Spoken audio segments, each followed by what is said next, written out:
C'est un miroir que j'ai en permanence, qui est des fois difficile à supporter.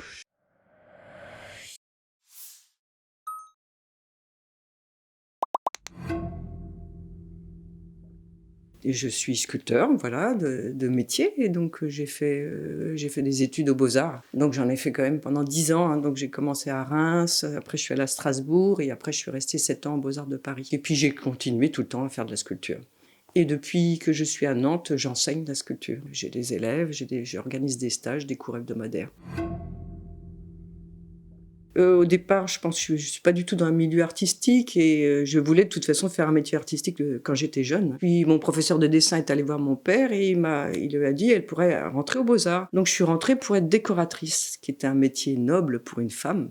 Voilà, donc mon père a accepté mes parents ont accepté que je rentre aux Beaux-Arts. Et malheureusement pour eux, au bout de 2 ans, j'ai décidé d'être sculpteur. J'ai rencontré 2 professeurs qui ont été mes maîtres, enfin, dont un en particulier, qui s'appelle Léopold Kretz, et Charles Offray aussi, et qui fait que je suis devenue sculpteur. Et quand j'ai annoncé à mon père que je voulais être sculpteur, il a dit il n'est pas question. Et du coup, j'ai pris ma valise et je suis partie. Je ne l'ai pas revu pendant des années.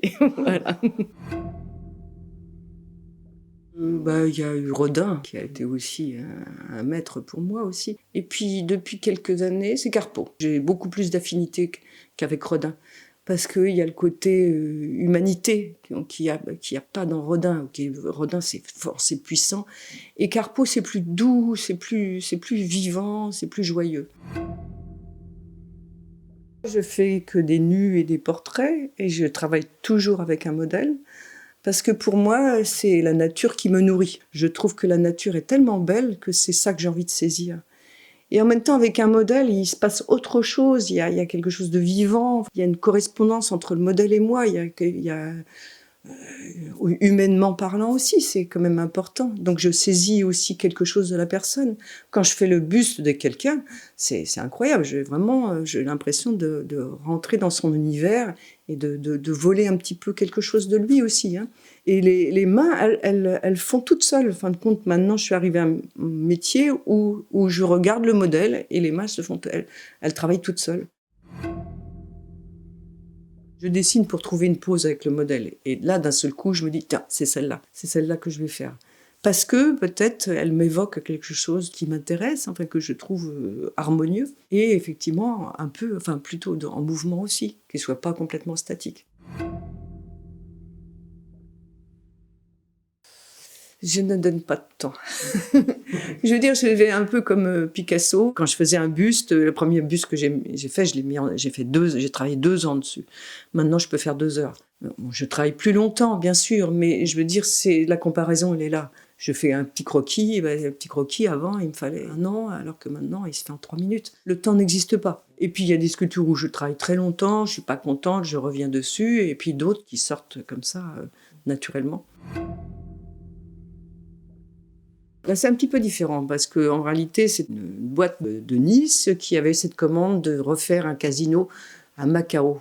Macao, c'est la ville des casinos, effectivement, et il voulait faire un temple grec. Donc, il a embauché des sculpteurs, et ça s'est fait vraiment. Moi, en l'espace de 8 jours, je suis partie là-bas. C'était assez incroyable, d'ailleurs. Donc, c'était qu'une copie. Et c'était pas du tout une interprétation. Je copiais des sculptures grecques. C'était magnifique. En fin de compte, j'étais un peu émerveillée d'être là à travailler sur ces bas-reliefs. Je pense pas que ça a changé. Mais par contre, au niveau des mots, hein, au niveau de ce que je recherchais, de pouvoir clarifier aussi. Hein. Donc ça peut-être qu'effectivement, ça a changé des choses, hein, d'avoir une vision. Quand je dis être figuratif, c'est être un bon abstrait. Et peut-être que ça m'a permis effectivement de comprendre comment je travaillais.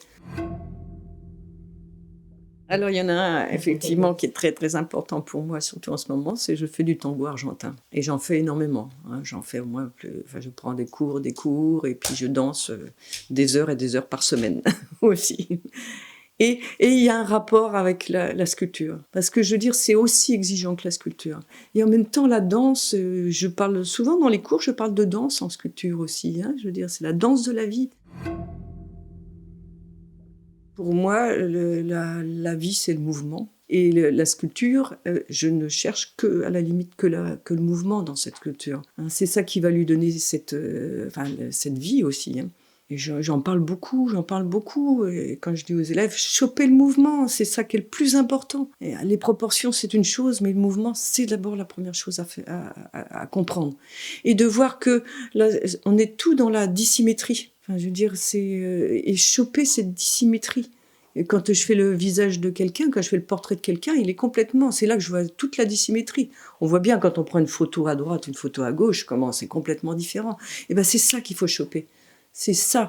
Et si c'est symétrique, c'est la mort. Ce que je peux aspirer, c'est avoir des monuments, des commandes de monuments. Voilà, ça, c'est mon aspiration.